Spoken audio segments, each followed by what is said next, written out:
Hello, everyone. My name's Priya, and I'm the Alumni Engagement Manager here at King's. Today's webinar, How to Explore Unconventional Career Paths, is part of the How-To series of webinars, which were specifically created for students and alumni who are in the early stages of career development. They're also relevant for any alumni looking to make a career change, and you can find past webinars on our KCL Alumni Office YouTube channel. Also, look out for future How-To webinars in your monthly e-news and on King's Connect. You should also use King's Connect to connect with students and alumni and grow your network, join a mentoring program, and access all your alumni benefits. Now, without further ado, I'll hand over to the chair of this webinar, Morag. Hi, thanks, Priya. And as Priya says, I'm Morag. I'm one of the careers team. And so I think at this point, probably the most significant thing for me to say is actually sort of I'm one of you in terms of having had a checkered and slightly different career history and career path. I started my career as a landscape manager and have now ended up in a careers team. So yes, so how did I get here? Lots and lots of different things along the way, and connections along the way too. And what we're going to hear about is some of those sort of differences and connections and threads that draw careers together, both in terms of some areas that are perhaps less conventional, but also how people's journeys go from where they thought they might end up, and actually sort of what happened along the way. So although our speakers will share a little bit about their industries that they are currently in, the predominant focus is really on their career journeys, and how they've got to where they are and what they can share with you that could help you to build your career journey, conventional or otherwise, as you go along. So essentially this webinar will sort of, I'll get the speakers to introduce themselves, and then I'll ask them a series of questions that they'll all take turns at answering from their perspective. But please do feel free to post questions in the chat as you go, as you think about them, and we'll gather up the questions from the audience at the end. So without further ado, sort of on that front, I'm going to hand over to Laura for an introduction to you all of her and what she'd like to say about her. Thanks for that, Morag. So my name is Laura Hamilton. I did my undergrad in Spanish and Portuguese at King's, and then came back and also did my master's in war studies in conflict, security and development. Since then, I started in legal publishing at a company called Chambers and Partners, was then in international comms and events for Marks and Spencer's, and then in the last 6 years have been focused on strategic intelligence and geopolitical risk.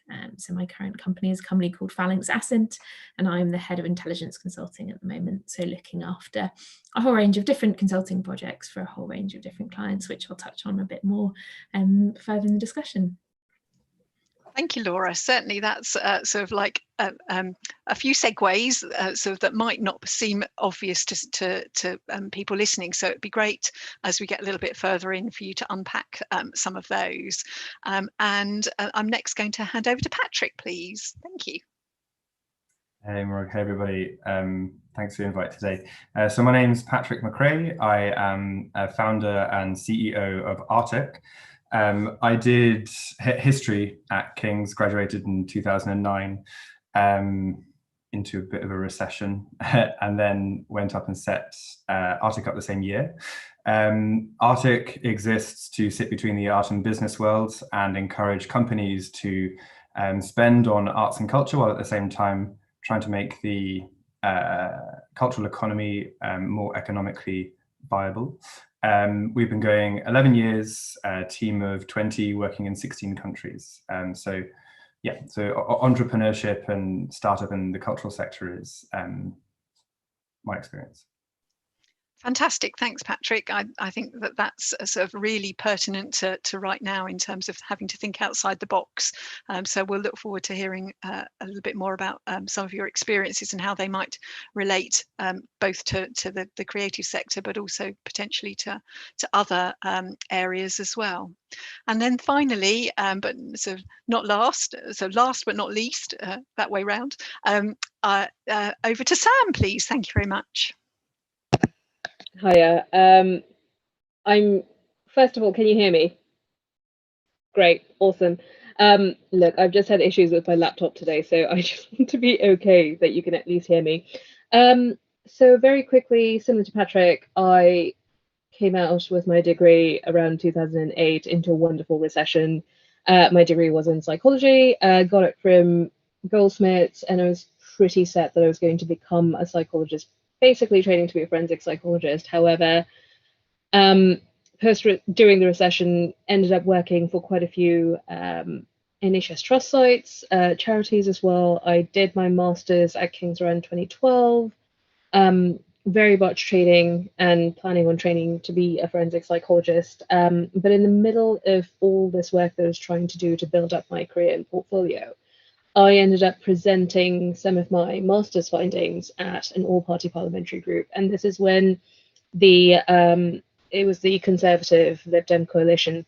So I ended up going to an all-party parliamentary group on crime, and my thesis was looking at hate crime against adults with autism and learning difficulties, and I ended up presenting some really bad findings because it was creating a baseline data. And the Minister for Crime was there.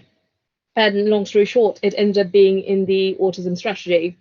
And I went, this is great. I can totally sort of bridge that gap between academia and policy, and it was a lie. So I ended up doing quite a few sort of projects where it was a marry up between government sort of procurement, government projects, but with an academic sort of slant. So mental health post sort of war, mental health, sort of looking at the outcomes, health outcomes for people in those sort of particular areas, and also looking at a project where I was comparing the air that we breathe in, so air quality in London with Hong Kong. But I think I was quite unhappy, and I was thinking about, well, what actually gives me joy? And I can expand a bit more on that. So I ended up going into the civil service, and now I am very much not a psychologist. I am very much a project management and policy specialist. But the areas that I've worked in are EU exit, the pandemic planning for DFT. I have ended up doing a security planning sort of infrastructure project for DIT. And I also spent, for my sins, a bit of time looking at the sort of structural strategy that we were looking at for DFT as well in Cabinet Office. So very much not a psychologist, but very much following that desire to find a bit of purpose and meaning in life in the middle of two different recessions. Thank you, Sam. That's really interesting, and I think sort of highlights how sometimes, as much as anything about what you're discovering, is it's what you don't like as much as what you do like. And I think that's certainly something that we say to both students and graduates is this is a journey. This is exploration. This is not a sort of immediately when something is right, and actually you carry on your journey. For me, I changed career in direction in my mid-40s, but actually the threads of the skill set was what I took through. And I think what's interesting is just sort of hearing it was the threads of the skill set for Laura, it was the themes of the topics for Sam, and that started her off, and then sort of maybe sort of then came back to sort of the threads of the skill set. And for Patrick, again, it's been the skill set that actually you've taken sort of a different route, but actually again the skill set that you've taken through. So it'd be really interesting sort of just to hear a little bit more about how it all sort of came about in terms of your thinking when you were studying, because I know that actually for me and for you now, it's easy enough to look back and to be able to see those threads. It's not so easy sort of when you're going through it. So I guess sort of and perhaps with sort of in terms of the order, if we can sort of stick with Laura, Patrick, and then Sam, sort of in that order again, be really grateful if you could just sort of talk a little bit about maybe what your expectations had been when you started on that journey as you were leaving sort of either the King's sort of part of your qualifications or undergraduates sort of points before that. Sure. So as I mentioned before, my undergrad is in Spanish and Portuguese. I'd picked it because I had no idea really what I wanted to do. Knew I wanted to go to university, knew I liked languages and liked traveling. So the thought of the year abroad sounded excellent. And so I sort of, as I was getting towards the end of that, was looking at different options, looked potentially at maybe trying to do a law conversion, wasn't really sure, kind of toyed with many different ideas, and then kind of settled on, I did a year teaching with the British Council, teaching English back in Spain as a sort of, a nice little, graduated, not quite sure, next step, which was perfect. It was excellent. And then I thought I wanted to do a master's. I'd done a bit on kind of Mozambique as part of my undergrad, was quite interested in kind of conflict, security and development, which then became my master's. And then I kind of came back. I was in Madrid, so I went and taught in Madrid for a year, which was wonderful, great city.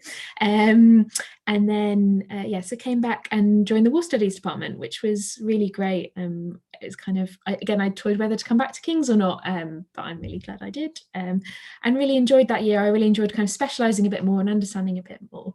And then I guess, when I was studying, I wasn't really sure what I wanted to do. I knew that I liked languages, I knew I had these skills, and so I was kind of toying with different things.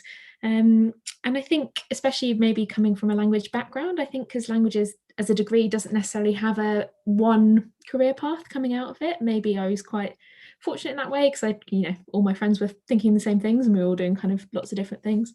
But then, kind of post-masters, was just trying to figure out, I knew that kind of that was the sort of field I wanted to be in. But again, I wasn't 100% certain. And actually the job I'm currently in, I didn't even know existed when I graduated. So I think that's sort of, I've kind of, as I've said, touch on it a bit later, but the sort of the career path I've taken has been very much a bit of a trial and error one, I guess, and trying things and seeing if I like them and then seeing what kind of my next step might be. But yes, that's sort of, I guess, a bit about my academic background, time at King's, and how I had very little idea what my future would hold, I have to say, but it's turned out okay. So far, so good. But I mean, that's immensely reassuring. I'm sort of for lots of people. So yeah, it's about sort of like trial and error and trying different things, finding things. Start with something, Yes. rather than try and find the perfect thing. Is what I take from that. Patrick, any sort of insights in terms of how you were thinking sort of at the time? I know you said you sort of graduated into a recession, but what sort of prompted you in this particular direction as a starting point? Yeah, why did I set up a business in a recession? Well, it's a great time to set up a business in a recession, actually. I think it calls for creative entrepreneurship, and I think that's very much the case now as well. But during my degree, I did history, medieval warring lords and ladies, and that sort of thing. And so I thought, I flitted, so I thought maybe I should be a TV historian. I thought that was going to be quite fun. Jokes. And actually, Laura, I did the same as you. I mean, when I graduated, I applied for the GDL. I had places to do a master's degree. I had places to do a law conversion course. I'd interviewed at, I have no idea how many law firms. I did mini pupilages, training work experience over the summer in law, just to thinking that might be something that I wanted to do.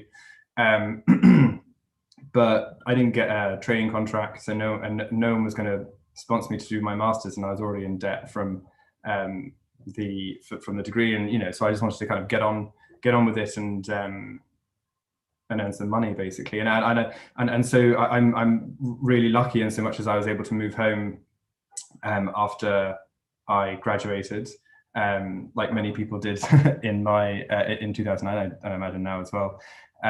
But basically throughout my entire life and childhood and today, I've always loved arts and culture. I play the piano. My mother's an artist. I think it is one of the finest parts of life, and especially in 2009 and again today, to be honest, the cultural sector was being hammered by a lack of investment and a lack of sustainable income. So I started Arctic, which is a business that back then I was just renting prints to lawyers, because obviously I had all their details because I'd interviewed with them in the previous summer, and sort of started renting prints and getting income. both for myself and also for the artists that I originally worked with, and then just built it up from there, basically. I think one of the latter questions is more about this, that as a story, but my expectations of my degree were no way did I think I was going to become an entrepreneur in the cultural sector. I definitely thought I was going to, do a profession and then maybe in my 30s or 40s sort of branch out and do something on my own. But yeah, circumstances were such that basically, no one particularly wanted to employ me in 2009, so I thought I'd better employ myself. I think that's sort of just interesting in terms of almost like the something that we call within the careers profession, almost like opportunity structures. Whatever your plan might be, you have to go with what the market is out there, and actually sort of making the most of what you can offer and your interests. So means that you will at least find a starting point. Now, so if you've enjoyed it, you've been successful, but it provided you with a great starting point as building blocks at that point, certainly, didn't it? So fantastic, thank you. And Sam? Okay, where do I begin? So I think being very, very clear about the fact that you have to be okay with knockbacks and setting up a system of grit and sort of being able to kind of be a bit malleable. Those are some of the skills I'd really sort of highly sort of empathize and kind of really sort of push back that that's the kind of stuff that you need. Because this is in relation to some of the questions that are being asked as well in the chat. So I think for me, I was very set on being a psychologist. I think that's a reflection also of how I grew up. So I moved around in lots of different countries. My father was a diplomat. So one of the privileges I have, one of the few privileges I have, is of a very decent education and actually having the luxury, again, of being able to see lots of different cultures, people, ways of life. That was probably one of my biggest motivations for psychology and wanting to be a psychologist and wanting to empathize and understand why people behave the way they do. Having said that, how do you transfer those desires and skills into a job? Well, I was pretty sure I wanted to end up in clinical and forensic, specifically for people who are stuck between that really awful place where you haven't had the luxuries of having a decent sort of system in place which can support you. So family, job, roof over your head, food, very basic sort of things in life, but very, very crucial for having your sort of setup, which makes life easy. And how those people can easily end up in prison services or in mental health secure units. So that was a big desire, and it still is a desire. One of the biggest reasons why I joined the civil service was what can I do as a person which can make life a little bit easier for people and the general public. I make no qualms about the fact that my biggest desire is to sort of help people in poverty, and mental health is one of my biggest sort of areas that I want to work in. But that has meant picking up skills. So I think some of the key things I wanted to pick up was trying to understand what sort of roles do I need to do which will equip me with the right mindset and the right sort of skill set where I can end up leading projects where you are thinking about big government grants, big government procurement sort of processes, especially given that the most maths I've done has been statistical analysis. So yes, I know how to do good stats. Yes, I know how to understand and look at reports, but I'm not an economist. So how do you pick up these skills? I think those were some of the biggest sort of drivers as to why I went that sort of very non-linear, non-traditional way, because I tried it, whereas very set, okay, yes, I'll do my undergrad, and then I'll do my postgrad, and then I'll go off and do my PhD. Which wasn't working for me. I was in my mid-20s, sort of heading towards my late 20s, thinking, gosh, I might have to do 2 different types of PhDs. And I'm, again, probably this is a reflection of me, I'm quite impatient. I'm sort of less keen on the sort of process and getting to a place, and I'm more about, well, what do I need to do? How can I do things a bit quickly so I pick up all the skills I need and I can start delivering what I need to do? So that's been one of my bigger drivers. And I kind of went, I can come back to the PhD anytime. But I think these sort of late 20s, early 30s years are when I can actually do more interesting things. I can have the luxury of not thinking about having a mortgage. I mean, that's never happening anyway. But not having a mortgage and kind of putting myself away and going off to different places, doing different projects. I don't think I'll get those chances. I'm not saying later in life, but it will be harder if I'm sort of climbing up the ladder and I'm a director. It will be harder for me to go, you know what? Can I just go off into that project and can I just help out a bit there? Those things are not going to be available for me later. So I think that's been one of my biggest sort of drivers. I'll shut up now, Morag.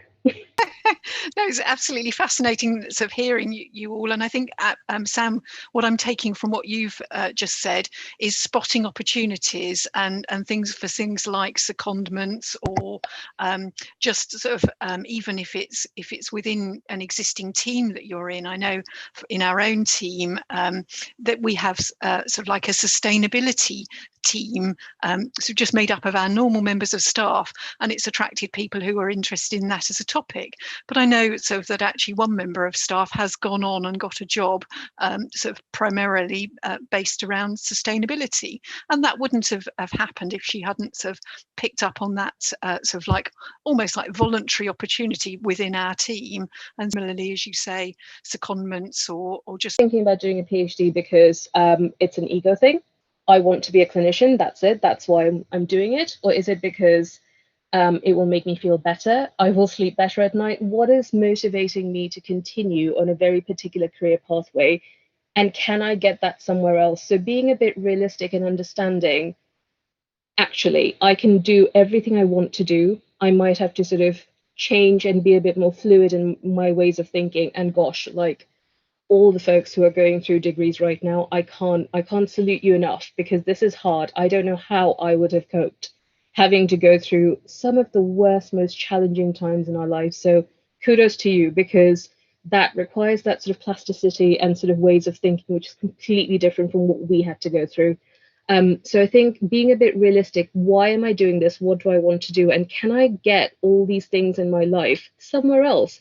Don't beat yourself up thinking the only way to have happiness in my life is by having that PhD, is by being, I don't know, a consultant somewhere. What is it that you want in your day-to-day life? I think those were some of the hard questions I had to ask myself quite a few times. Thank you, Sam. And I think it's interesting. I think we've all had a bit of a reality check in terms of just what sort of actually appreciate the small things. We were having a conversation sort of just before we came on air about how much we love Patrick's plant collection behind him, and sort of how actually so we've started to focus on perhaps things that are either closer to home or maybe sort of aren't the big things in order to sort of appreciate the smaller things. It's fine. It brings lots of sort of benefits rather than maybe sort of some of the things that you had sort of valued previously.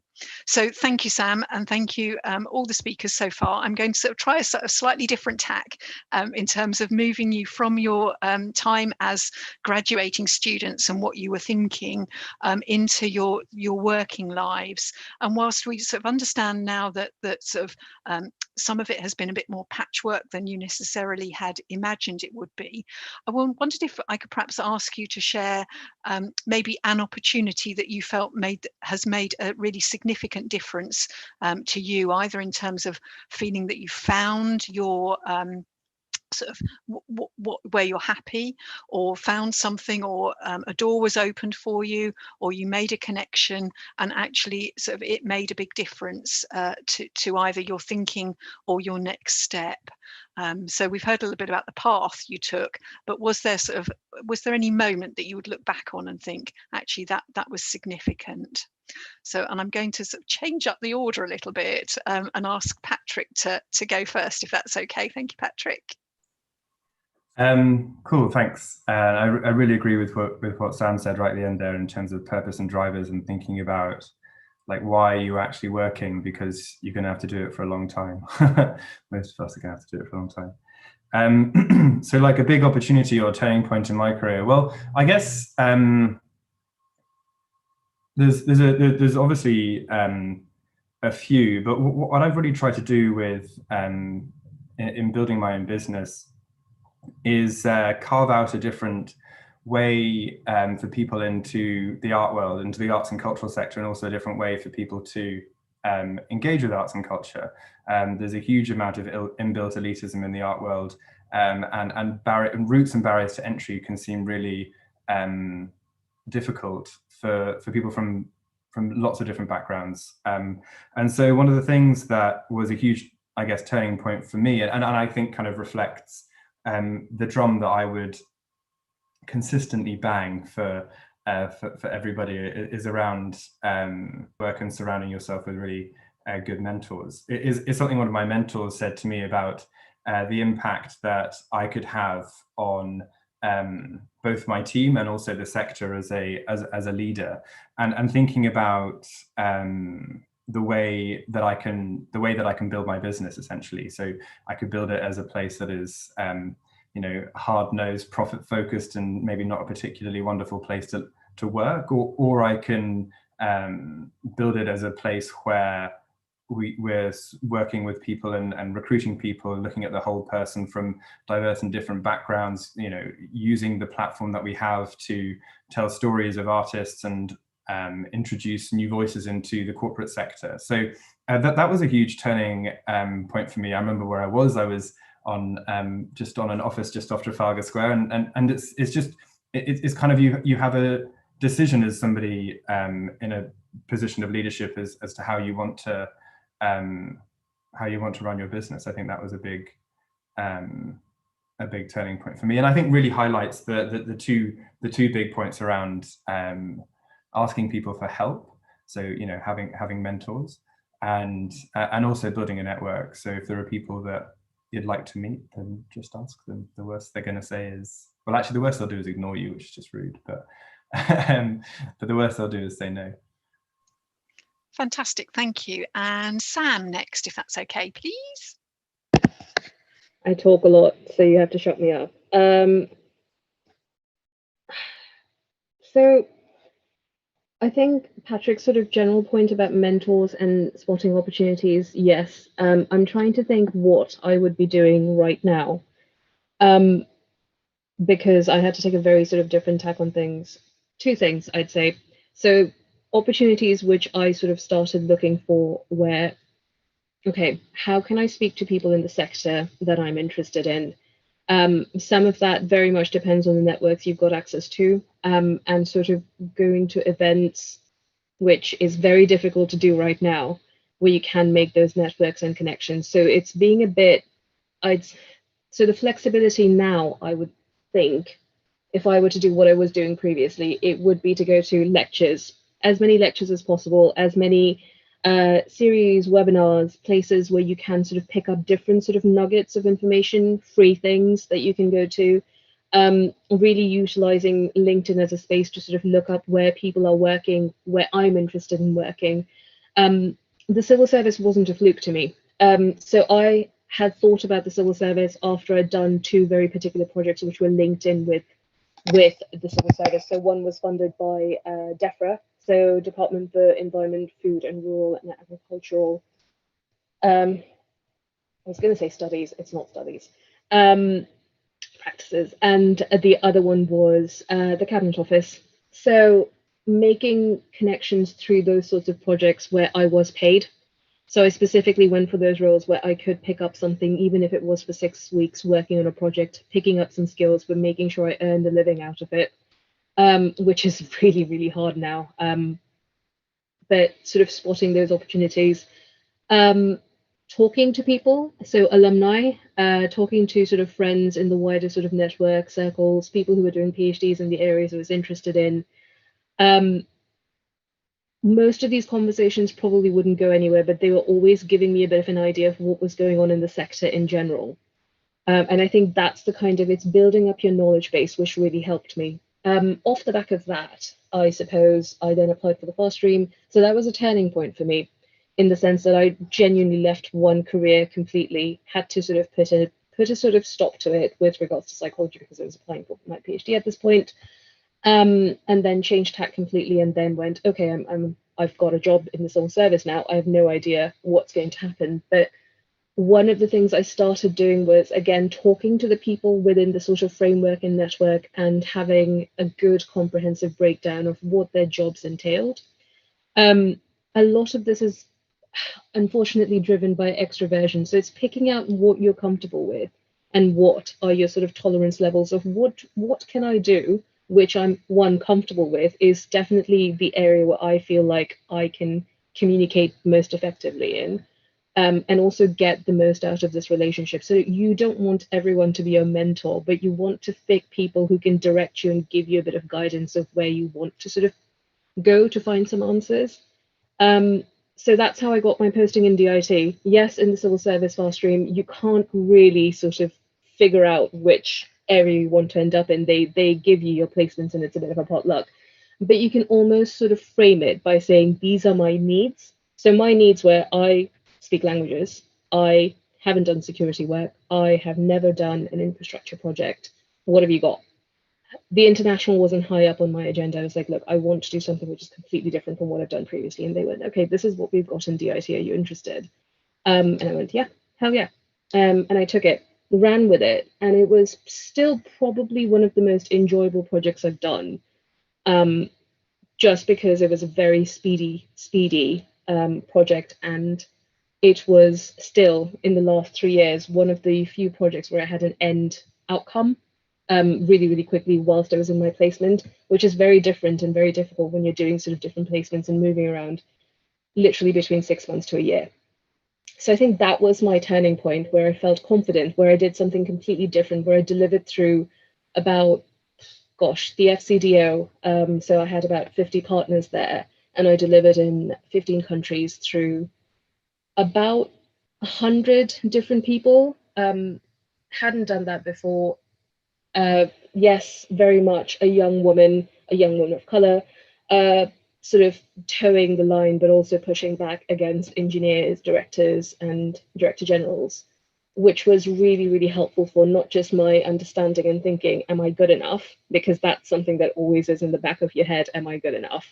I can talk to you about imposter syndrome until kingdom come, but and also kind of going, I've never done this before, but I'm picking up all the skills I need. So if this comes back again, specifically if I'm doing an upgrade of an infrastructure completely, I know what I've done and I know what I don't need to do next time. So yeah, I think that was my turning point. Thank you. That's really interesting in terms of being clear both what you can offer as well as what you need, and I think that's really good advice when you're approaching people, to sort of not feel that it's not okay to ask, but also being clear what you can offer people. And I think also great points in terms of it's not always easy, but look what you can do as a result. So yeah, I would definitely sort of echo that it's good to sort of put yourself into positions that you're comfortable, but are slightly pushing the boundaries sort of that comfort zone as you go. So Laura, sort of almost like the so before we think about sort of final sort of comments from speakers and turning over to Q&A, can I just sort of come back to you in terms of any specific sort of big opportunities or turning points that you felt, even if they weren't actually big opportunities in themselves, but actually it made a difference to you? Completely, and I think echoing both kind of Sam and Patrick's points about networks are so important, and just kind of speaking to people and understanding what's out there and understanding what jobs actually are. I think especially for industries that are not as well known. I know mine, I always sometimes struggle to explain what my job actually is sometimes, and that's always a fun one. So I think speaking to people is really important. I think probably for me, one of my biggest kind of opportunity turning points was probably when I got my current job. So the way I got it was I actually applied for a role in Dubai with my company. They kind of, it looked really interesting, super exciting, and actually they were looking for a fluent Arabic speaker. It's not me, unfortunately, not one of my languages. So spoke to them, and they kind of had the role I was hired for instead, and I kind of hadn't thought about it, and actually it's worked out really well. And I think sometimes things work out unexpectedly. I think it's not you sometimes think you want one thing, and that's not to say you don't want it, but I think sometimes it's worth considering other opportunities. So both applying for jobs that sound really interesting or companies that sound really interesting that you maybe don't know as much about, as much as if an opportunity presents itself, kind of inquiring about it and seeing if actually that might be right for you. Again, echoing what Sam said before, this idea of, I think sometimes, I know I personally have had an idea of where I think I should be rather than where I want to be, and trying to mix up that mix of what do I enjoy and what am I good at, and trying to find that sweet spot between the two. But yeah, I think it was that sort of turning point of thinking I wanted one thing and ending up with something completely different that's actually worked out really well and I'm really happy with. So yeah, that's probably the main turning point for me recently. Fantastic, thank you. And that's another career theory sort of hit on the head in terms of planned happenstance. It's just sort of this idea that actually sort of spot the opportunities and actually sort of you will end up in places that are good for you, even if it's not quite what you necessarily sort of were looking for or thought was going to happen next. So I know that we're looking to round up and want to have time for some audience participation and questions, but I just wanted to ask the speakers, maybe particularly in terms of what they are seeing in their current situations in their workplaces, in relation to what we're all going through right now, and what their advice would be, sort of if they were looking to hire or they were looking to bring sort of recent sort of graduates in. Is there anything that sort of perhaps you're noticing that either is making a difference or that it's being particularly looked for right now? And I guess that's sort of slightly, apologies, that's slightly off the cuff in relation to sort of putting you all on the spot in relation to sort of understanding and knowing that your career journey sort of did not start at the point in a pandemic that our current listeners are. So just from the point of view of being in industries right now, so what would be your takeaway points for our sort of early careers graduates right now? Anyone, so I'm not going to pick just anyone. Like to, Patrick's got his hand up, and then feel free if others want to add to. I mean, I'm speaking from very much from my point of view and also from the arts and cultural sector. So maybe it'll be different in other sectors, but sort of having an understanding of business is incredibly helpful. We test for what lawyers call commercial awareness at interview, and so understanding where the company that you're applying to sits in the market, having done the research, you know who their competitors are, you know who the people interviewing you are if you've been told in advance. I think that's so important. Like, I've got horror stories of people who've turned up to interview not having a clue what we do. I mean, for God's sake, why are you applying for this job? And the best interviews that I've ever done are almost conversations. So they're not me questioning you and you questioning me, and it being really structured. It's just a nice conversation, with obviously with perfect strangers. So I think that would be business acumen, and I think a really good way of doing that is make it obviously paid for. Internships are quite good. But sales jobs are great in terms of picking up business skills and business acumen, understanding how processes work. And this is obviously very private sector focused. The last point I was going to make actually is that I read somewhere recently, probably LinkedIn, that the vast majority of jobs aren't actually advertised. So like 75% of jobs aren't advertised, which is really high. And so thinking about that and thinking about kind of how my business does business development and how we get our clients and convince people that spending money on art and culture in the middle of a pandemic is a good idea, is making a list of where you'd like to work. I think it feeds back into what Sam and Laura and I have been saying around purpose and drivers. So how do your values line up with the values of this business, and then just writing to them and sort of saying, hi, I exist, can we have a chat? Fantastic, thank you. That's really, really sort of sound advice, I think, in terms of being brave, in terms of making sort of making approaches, and sort of understanding your own value in order to show people that actually you have something to offer them, rather than it always feeling the other way around. So Sam or Laura, do you want to add any sort of final points in terms of people you are sort of seeing or you're working with, or what people are looking for right now? Anything that would support our current audience on their next steps? If I go first, and then that's great. Yeah, so I think I'm quite lucky in that my sector is it's kind of quite fluctuating because it's consulting, but kind of risk and reputational risk is something that's quite important for a lot of companies, as is geopolitical risk. So we've kind of been quite fortunate. But I think, again, kind of echoing what Patrick and Sam and I have been saying before, sort of this idea of network is really important. I think reaching out to people, I think LinkedIn is a really great tool. My top tip would just be, if you're going to reach out to someone you don't know on LinkedIn, just put a message rather than just putting a request in, especially actually if they're a fellow King's alumni. You know, some of the best conversations I've had of people reaching out to me and saying, hey, I saw you at King's as well, really interested in your industry, can we have a chat? And I know personally for me, I'm always happy to help anyone else I can. And I think, again, approaching it that way of saying, I'm really interested in what you do, can you tell me more about it, rather than explicitly asking for a job, is more likely going to get you exactly the same information. And as Patrick was saying, when jobs aren't necessarily openly advertised, especially in smaller companies that just don't have the resources, as and when roles come up, someone will be like, oh, had a conversation with so-and-so on, maybe they'd be interested in this role we're hiring for.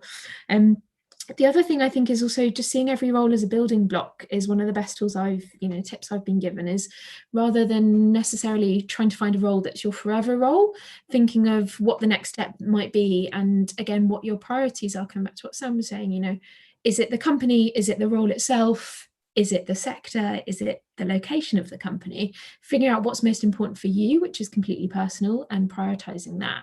And again, just selling, being able to sell your story to whoever you're hiring.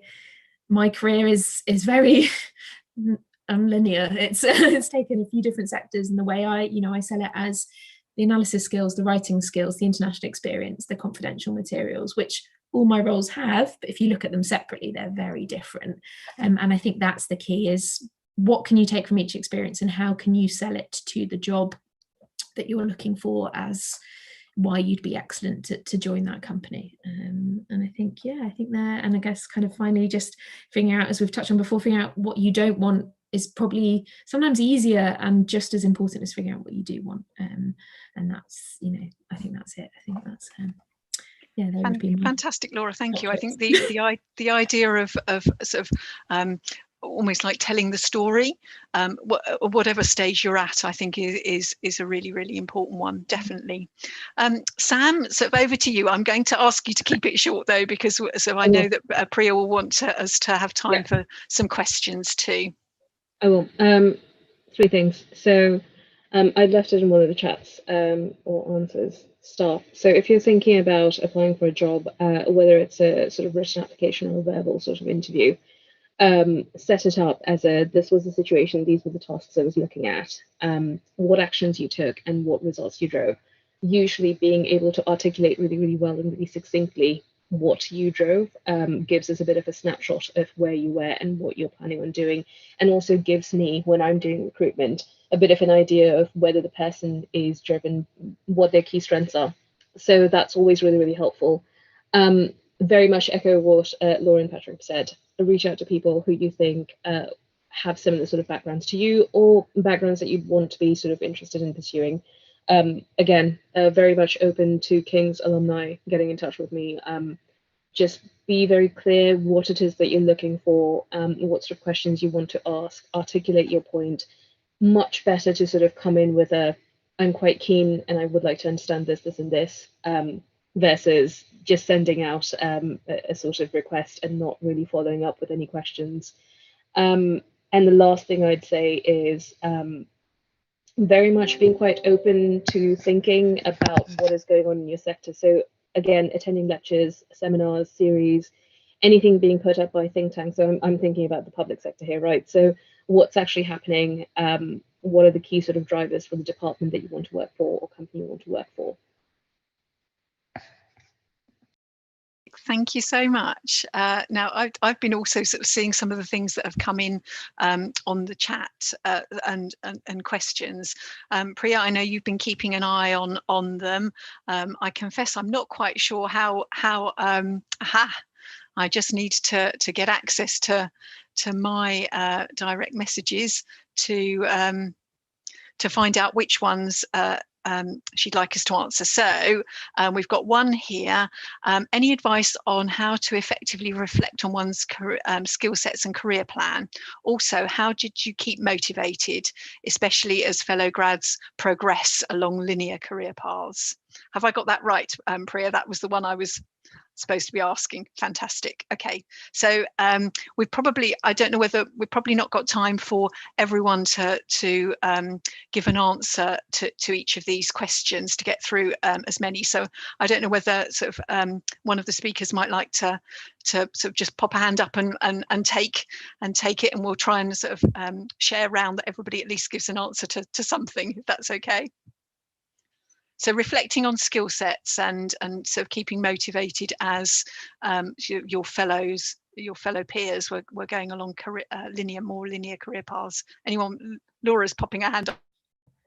Yeah, I'll take that one if that's okay. I think it's looking at kind of what your core skills are. I think, you know, they're often referred to as transferable skills, but I think it's looking at the things that maybe aren't necessarily subject specific and highlighting those, as well as all the things you've learned from your degree, from the societies you've been part of, from the networks you've built, and kind of doing that. And I think in terms of the reflecting on fellow kind of grads who are doing linear careers, I think I took a year out. I then did a couple of years. So I graduated probably about 4 years after my high school peers. So again, I've completely felt that. And I feel like careers go in jumps. So I think I struggled quite early in my career, feeling like I was really behind.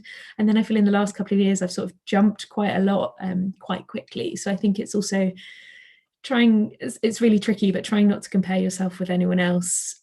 Careers is such a personal thing that your happiness is kind of dependent on you and what you're doing. And as long as you enjoy it and you're positive, keep going and keep focused, and you'll get to where you want to be.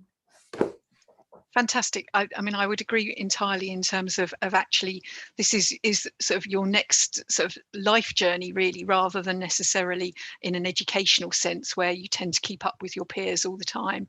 And people will take different sort of avenues and career breaks or go in different directions. And it's more about celebrating people's successes than as they go, rather than comparing yourself sort of with your peers directly, I would say, as you start to move on into much more varied life patterns that everyone's going to go on after graduation.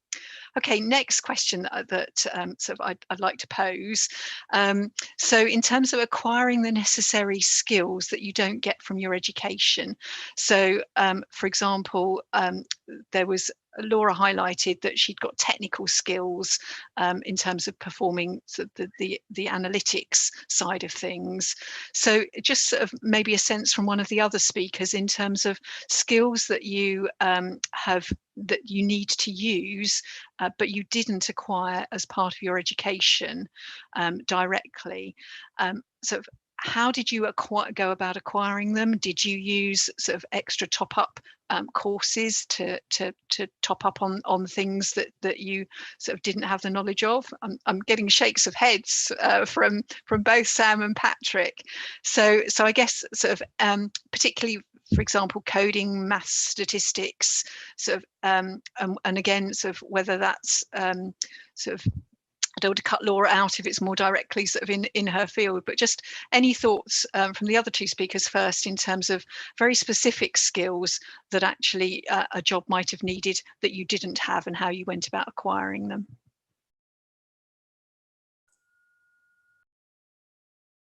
I'll be quick. So again, it is not about doing courses, it is about doing the right jobs and picking up the skills from those jobs. Basic skills like being able to read and write efficiently and quickly really, really hold you instead. So being succinct and being quite direct helps. I know I'm being a bit too flowery in my talk today, but look, we have lots of meetings, especially for the project that I'm driving right now. I need to get through about 10 meetings a day just because I'm doing lots of progress reports. One of the key requirements for me is understanding my commercial procurement process. I've never done that before. Now I'm the project manager and I'm actually the lead, and the project is about £300 million. So one of the key things I've done is made sure what my commercial partner is specifically looking for, going away, reading up and understanding what is my ask. Those are sort of the big sort of soft transferable skills that you can pick up really, really quickly. Being able to process information and being able to sort of repeat it back, which is digestible to people who are not subject matter experts. That is one of your bread and butters. So no, you don't have to have specific skills. Of course, you need coding skills, and there's some very particular skills that you do have to sort of get degrees and sort of training for. But a lot of the work you pick up whilst you're doing the job, it is coming in with the basic understanding of strategically what is the lay of the land, what is the picture, what do you need to drive, what is the outcome that you want. And understanding that core ask will put you in a good stead. I've kept it really, really short, so Patrick can answer as well. Fantastic, Patrick. Did you want to add anything there, or Laura, in fact? I'd echo what Sam said about picking up skills on the job. I have a lot of, when we're interviewing, a lot of people will actually cut out quite good work experience off their CV because they don't think it's sector specific. But actually, for example, if you used to work in a bar or ran a team in a bar during your degree, then actually it's obviously hard at the moment, but like that's incredible. So examples of responsibility and actually putting yourself in a position where you can take on responsibility and just see the bigger picture. I think if more people can show that you understand what's going on in the commercials and all the different not all the different moving parts, but the moving parts, and can articulate them clearly and quickly, then you'll rocket forward. Fantastic. And Laura, just very quickly, because I know that actually that was particularly directed around the technical skills that you said that you had sort of needed. How did you go about sort of acquiring those if they weren't sort of things you had already come across? Sure. So the analysis I do is actually more kind of reading and kind of processing analysis rather than kind of technical analysis. But I have done quite a bit of training alongside. So I did a certificate in finance, accounting and business, because a lot of what I do is looking at corporate documents, and I felt that was sort of a weakness. And I've also done some language courses. So my top tip would be ask your employer. Most employers hopefully will have some sort of training budget if that is something that you need to do your job. So again, coming back to the worst that can happen is someone can say no. If you feel like there's something that you need that would really help your job and your personal professional development, ask your employer and hopefully they'll be able to support you in that. And that's how I've done mine. Fantastic. Now, one final sort of question area. We've talked a lot about networking and talking to people. So that one of the themes that's come up is that actually sort of networking and feeling comfortable talking to people is not everyone's sort of best skill, and they may not be comfortable sort of on social media, but they're great employees and they do very well in their jobs. What advice would you have for people who perhaps are not natural networkers, who are not natural talkers, and who aren't so comfortable in the social media world? Any thoughts?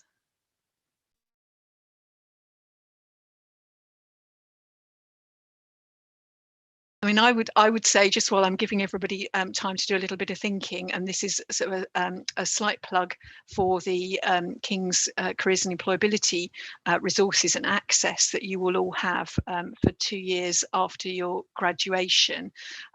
We have some sort of excellent resources on networking and how to develop your confidence from whatever standpoint you're starting from. And I often say, start small. I know that we're not so much in sort of coffee queues these days, or standing waiting for trains, but just start by talking to somebody that you don't know. Just pass the time with somebody that you're not you're not comfortable, it wouldn't be a natural conversation that you'd look to start up. And actually that sort of builds that small sense of where to go next. And I think, as we said earlier in relation to what Sam was saying, think about what you offer. In terms of sort of selling yourself, and actually make that connection, maybe from something they've got on their website, something they've got on their LinkedIn profile, or indeed, I think it was Sam said, her master's research. That's certainly sort of one of the things that was a great opportunity for me, was actually realizing that people were quite interested in what I'd done, even though it was relatively basic, as Sam had identified. So you don't always feel that it's PhD level, but actually that doesn't necessarily matter. So I've sort of directed you to a few resources that you can use, but if any of the speakers have got sort of any thoughts in terms of maybe somebody that they know who's less comfortable networking and how they go about overcoming it, would be great to hear in our last few minutes before we round up. Sure. I mean, I can I can go in terms of I agree with what you just said, Morag, about the almost like expanding your comfort zone and doing one thing every single day that just pushes it a little bit further away from you and further away from you, because you know, we can, you know, one is capable of holding a conversation with somebody else, and the harsh reality is that we as a society employ people via interviews, and so you are going to at some point have to have the interview. I would say there's probably nothing stopping somebody, or I can't think of something stopping somebody from setting up a LinkedIn profile. They're pretty straightforward to set up, and actually recruiters do use them. You can write, and I mean, given that you're doing a degree or have done a degree, you'll be writing on the regular, I presume. So you've got your stuff there. But the, you know, talking to people, as Morag said, you know, just going up and chatting to somebody in the line for a coffee is quite hard at the moment. But there's Clubhouse, for example, which is you can kind of have conversations about different topics with people. You know, it's just an audio only thing, which is just, you know, taking off at the moment. So there are all these new ways of getting in touch with people and networking. But I would advocate just slowly, just doing, you know, just expanding your comfort zone a little bit more with every interaction. I think I'd probably just add on to that as well, kind of preparation as well. So if you don't feel comfortable reaching out for a conversation, maybe just send a message. If, as Patrick said, actually LinkedIn's a really great one. And I think I probably speak for the whole of the panel that if you send any of us a LinkedIn request, we will happily accept it and reply to a message you send.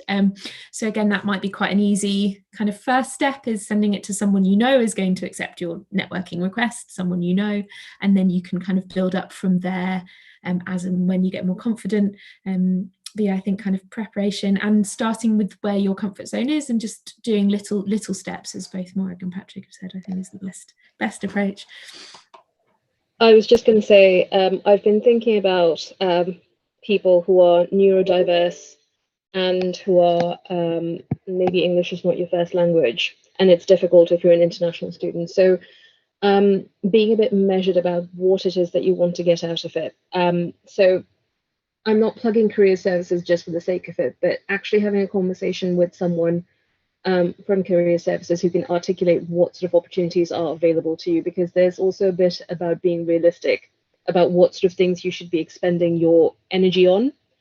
And the other thing I would say, apart from just reaching out, there are some things in place within the department and the university. So Priya, again, correct me if I'm wrong here, but a structured mentor-mentee relationship program, applying for those. So things which are, I know they're pushing you to be extroverted because talking to someone can be uncomfortable, but having a sort of very structured kind of process where you are doing coaching or where you're doing mentoring, that will actually put you in a good stead where you can practice some of your skills, just being able to talk to someone properly, just being able to articulate a question. I think those things would really, really help you. Also expanding the fact that you are part of the digital age, so your job does not have to be restricted to the UK. Again, echo this for our international students, but think about what sort of digital jobs can you apply for where you can pick up certain skills. It's not going to be sexy. And actually, to be fair, when I'm looking at people who are applying for jobs in my department or any of the wider sort of jobs going, I don't care about the sexy stuff you've done, whether it's been an exciting job in Botswana or something where you've picked up public policy in net zero. I'm more interested in your grit and how you've problem solved and how you've got about it. So I think most people are looking for those particular skills where you've thought something through, where you've thought about plan A, plan B, C, D, E, and F, G to Z. And I think being able to actually think through, be a bit calm, be a bit controlled, but also actually have a bit of faith in yourself and start building up that sort of daily, I suppose, affirmation for yourself, which is really hard, takes a bit of time and age. I failed at it quite a few times. So I think we've been quite positive about how we got here, but I think we also have to acknowledge that we've all sort of been through lots of knockbacks as well. No one talks about that. So ask those questions. I think someone asked about how did you apply for a promotion. I'm not going to go into complete details about it, but yes, actually, I got this job right now because I actually went up to someone in my wider department and I went, actually, I want to lead the fast stream. I'm ready, more than ready to actually be a G7, which is a senior sort of project lead. What do I need to do? What jobs have you got? These are skill sets that I've got, and these are the jobs I want. And he was very direct. He went, okay, these are some of the jobs that are coming up. I think you should just at least apply for your with a decent application. And I did. And the first decent application I made, actually, that's the first interview I got, and that's how I got my job.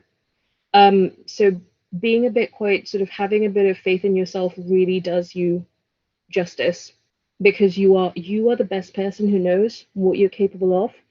Don't listen to the part of you which is telling you that you're not good enough, because that wins out most days. But on those days when that voice is a bit quiet and that other voice is telling you, actually, you're amazing, you're wonderful, use that to motivate you to write a kick-ass CV, use that to write a kick-ass sort of introductory sort of email, use that to call someone up and be like, I really want to be part of this mentorship scheme. Use those to drive you. The days when you are feeling a bit better, a bit more motivated, push things through on those days. I know we need to sort of go away, and I know we need to go to a different meeting. Seriously, reach out to me. I'm never going to sort of stay away from anyone who actually wants a bit of help and a bit of guidance. So do reach out on LinkedIn. Thank you, Sam. That's a great sort of roundup for almost like believe in yourself. These are tough times that we're going through. So if you're all sort of slightly more isolated than you might otherwise be, so please, yeah, reach out to the King's community, reach out to the individuals present today who've offered, and yes, believe in yourself. I think that's a great sort of ending for that, and actually sort of be part of the alum network who come back and talk about what's happened to you in 5 years' time. So we'd love to hear some of your stories. So thanks very much to our speakers. I'm going to let Priya have the last word. Thank you so much. Yeah, I'll be really quick just because I realize we have run over, but I just quickly wanted to remind everybody that you are eligible for full careers and employability support for the first 2 years after you graduate. And even after that, there's so many wonderful programs to support you on this journey. Just because Sam brought it up about the more formal mentoring that we have on offer, there's lots of different programs that we have running throughout the year. But one specifically that you might be interested in is a 3-month, sorry, not that intense, 3-month mentoring program that is run through King's Connect. And the application deadline, I think, is the 25th of February. So if you're interested in that, go on to King's Connect. There's lots of posts about it, and you just have to, in your profile, say that you're interested in taking part. And also on King's Connect, like I said, there's so many other ways to find a mentor informally, or just have a quick virtual chat with someone who's in an industry that you're interested in and catch up on things that way. And thank you so much to all of our panelists. I know that they already respond to students and graduates, so they are very happy if you connect with them on LinkedIn or on King's Connect. And do check out all of the other virtual events that we've got coming up. We've got loads of different things on offer, so please do check them all out. So I don't want to keep blabbering on, but I just wanted to extend a massive thank you to our panelists today for sharing their experiences with us. And thank Morag for being a brilliant chair. And